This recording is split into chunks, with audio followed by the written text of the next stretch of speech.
স্বাগত জানাই বন্ধুরা মেডিসিন প্লাস হেলথ চ্যানেলে।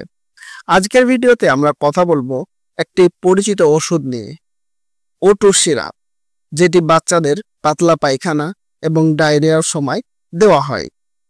এই ওষুধটি আপনি হয়তো অনেক সময় ডাক্তার বা ফার্মেসির কাছ থেকে শুনেছেন, কিন্তু এটা কখন দিতে হয়, কি কাজ করে, আর এর কোনো সাইড ইফেক্ট আছে কিনা সবকিছু আজ জানাবো এই ভিডিওতে। তো চলুন ভিডিও শুরু করা যাক।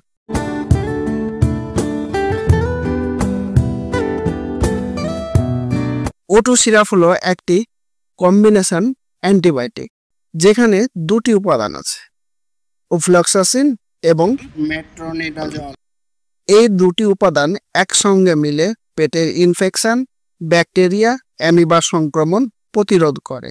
এই সিরাপ সাধারণত বাচ্চাদের কিছু সমস্যার সময় দেওয়া হয়, যেমন পাতলা পায়খানা, পেটে ব্যথা, গ্যাসের সমস্যা, সাথে ইনফেকশন, মলে দুর্গন্ধ বা রক্ত, খাবার বিষক্রিয়াজনিত সংক্রমণ। এটি মূলত ব্যাকটেরিয়াল বা অ্যামিবাইক ডায়রিয়ার জন্য দেওয়া হয়। ভাইরাল ডায়রিয়াতে এই সিরাপ প্রয়োজন হয় না। ডোজ নির্ভর করে শিশুর বয়স, ওজন, তার উপরে। 6 মাস থেকে 5 বছর বয়সী শিশুরা দিনে 2 বার করে খেতে পারে। খাবার পরে সিরাপ নিতে হবে। ডাক্তারের পরামর্শ অনুযায়ী কত ml খাবে সেটা নির্ধারণ করা অবশ্যই জরুরি। আর সিরাপ খাওয়ার সময় অবশ্যই ভালো করে ঝাঁকিয়ে নেবেন, কারণ এই সিরাপের নিচে দেখবেন জমে আছে কিছুটা, সেটাকে ভালো করে একসঙ্গে মিশিয়ে দিতে হবে ঝাঁকিয়ে। যদি এর পার্শ্ব প্রতিক্রিয়া বা সাইড এফেক্ট সম্পর্কে বলে, তো এর সাধারণত নিরাপদ ওষুধ এটি, তবে কিছু বাচ্চাদের মধ্যে কিছু পার্শ্ব প্রতিক্রিয়া দেখা দিতে পারে, যেমন বমি ভাব, মাথা ঘোরা, ক্ষুধামন্দা, ঘুম ভাব বা চঞ্চলতা। এগুলোর মধ্যে কোনোটি বেশি হলে অবিলম্বে চিকিৎসকের পরামর্শ নেওয়া উচিত, না হলে এমনিতেই সেইগুলো ভালো হয়ে যাবে। কিছু সতর্কতা: যে কোনো অ্যান্টিবায়োটিকের মতো O2 সিরাপও ডাক্তারের পরামর্শ ছাড়া ব্যবহার করা ঠিক না। ভাইরাল পাতলা পায়খানায় এই সিরাপ কার্যকর নয়।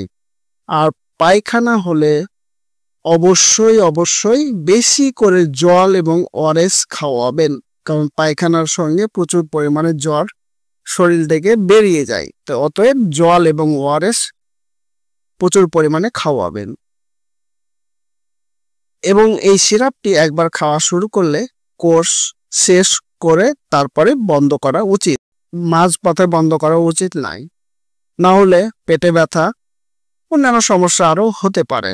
বন্ধুরা, বাচ্চাদের যে কোনো অসুস্থতায় আমরা খুব টেনশনে পড়ি, সেটা স্বাভাবিক, কিন্তু ঠিকভাবে বুঝে সঠিক ওষুধ এবং সময় মতো ব্যবস্থা নিলে খুব দ্রুত সুস্থ হয়ে ওঠে।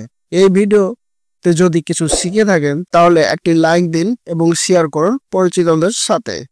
আর কমেন্টে লিখে জানান আপনি পরের ভিডিওতে কোন ওষুধ সম্পর্কে জানতে চান। স্বাস্থ্য নিয়ে ভাবুন, সচেতন হন, আমাদের সাথে থাকুন। তো দেখা হচ্ছে আরো একটি ভিডিওতে। ভালো থাকবেন।